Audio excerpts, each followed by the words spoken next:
3, 2, 1. Ladies and gentlemen, ladies and gentlemen, ladies and gentlemen, this is Mr. Anderson. Anderson, and you're watching freaking Jiggy Jag TV. Loud and proud, it's Jiggy Jaguar from JiggyJaguar.com. Thank you. Good night.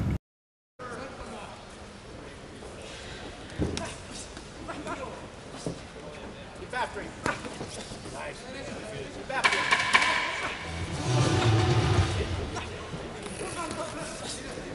That's a bunch. Go challenge. Keep going. Oh well. Okay. We are back here, Jiggy Jag TV, Jigman Freud at the Kansas Star Casino, and I have one of the best with me, play-by-play guys in the business. You go ahead and give us your own introduction. Ooh, I'm not used to that. Well, I guess I do that for a living. Hey everyone, I'm Cory Erdman, boxing commentator, writer, and filmmaker here in Wichita, Kansas, all the way from Toronto, Ontario. About a 4.5-hour flight. I got a good flight. It didn't take that long. That's good. Well, and you're dressed? I am. Look at this. I am. I'm ready. We got a big fight tonight. Of course, Nico Hernandez and Sylvester Canelage tonight, live on Super Channel in Canada and on pay-per-view in the United States. So, yeah, I do have to put a suit on once. Fantastic. Well, tell me about the press conference yesterday, or in the weigh-in. It was a little bit touchy when Nico and Sylvester went to the scale. Yeah, you know what? Nico was a little bit testy. He felt that when Canelage leaned in, that he was disrespecting him. At least that's what he said. But all in all, I mean, that just helps drive publicity for this fight. Yes. You know? I mean, it gives the beat writers out there something to lead with. Your headline suddenly is, hey, there's a scuffle at the press conference. And, you know, people in boxing, they don't just fight, they're smart people too. They know what drives headlines, and obviously that did the trick. So, what do you think about this arena? I mean, this is a fantastic... In the middle of Kansas. In the middle of Kansas. You know what? When I came in here, usually when you do a fight at a casino, the event center is usually something close to a ballroom. You know, it's kind of a lengthy room. It doesn't really shoot well on TV. You got to pay for a whole bunch of stuff and do some television magic. I walked in here. I mean, there's a full-fledged basketball arena in here. I had no concept of this being here, but this is a fantastic spot, and clearly they've had to move it here because Nico sells so many tickets that they need a big enough space to do it. So, I mean, we're excited to be here. So, Nico fighting on pay-per-view in like his 4th or 5th fight. Yeah. That's very rare in boxing. Talk to me a little bit about that. I mean, a lot of things about Nico are rare. I mean, the fact that he's 4-0 and facing a guy with over 30 professional fights here tonight, that's a big deal. Nico really, and this is not hyperbolic whatsoever, Nico legitimately is one of the more popular boxers in America. If you look at the number of tickets that he sells, on average he sold 4,000 tickets in his first pro fights. You can pick out a whole lot of professional fighters right now, world champions, people that fight on pay-per-view that haven't done that consistently. You have to put them in a big room in Vegas and market it as a big event to get 4,000 or more people in there. It's a big deal to be selling this many tickets. We only have a handful of guys that have this kind of local following, and just that alone, and we're putting aside Nico's talent in the ring, that alone makes Nico very special. Now, talk to me about this ring. Is this... I've been to several of Nico's fights and everything. This thing was like a phone booth. Yeah, this is going to be a small ring, and when you're in there with a guy like Nico Hernandez who's going to come after you, Canelage is going to have his hands full. I mean, he's going to have a lot of difficulty getting away from him, and it's really not a friendly room, or ring, excuse me, for Canelage. He's a guy that likes to move. He likes to use that perimeter, so bad news probably for Canelage here tonight. Now, talk to me about boxers going into MMA and MMA going into boxing.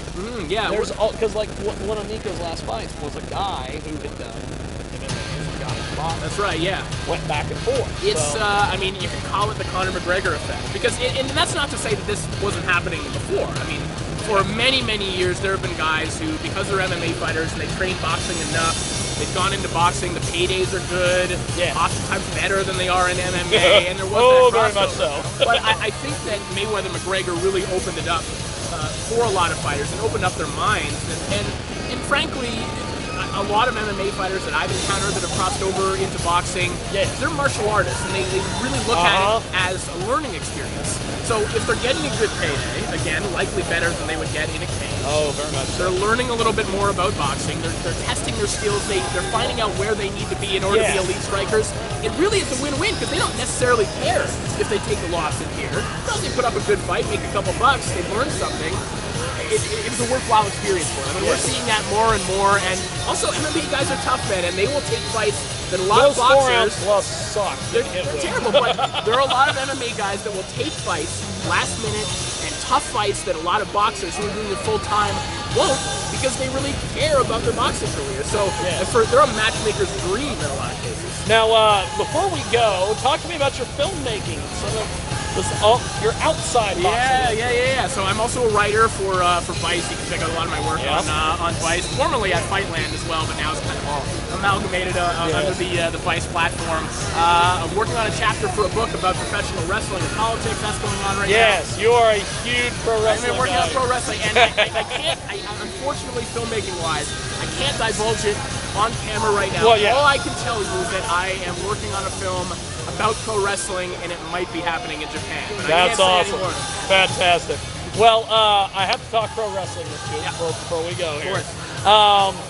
What do you make of this Bullet Club all-in? Dustin or Cody, excuse me, and all these guys, they made this huge event without any help from Vinny and the rest of them.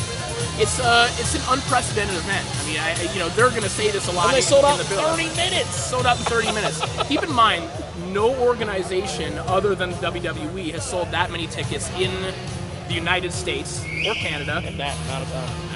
for the last 20 years other than WWE. Forget amount of time at all. You'd have to go back to when WCW was around to find an organization or any show at all that had that many people. So this is a really big deal, and it's a really exciting time to be a wrestling fan, but more than that, it's an exciting time to be a pro wrestler, because you can make a living outside of the confines of WWE. You can make a lot of money. It's fantastic. I'm not looking at their bank account, but I can guarantee you that Cody, the Young Bucks, Kenny Omega, those guys are making more than most of the guys on the WWE roster, and they're doing it only on weekends and on their own time and having their travel paid for.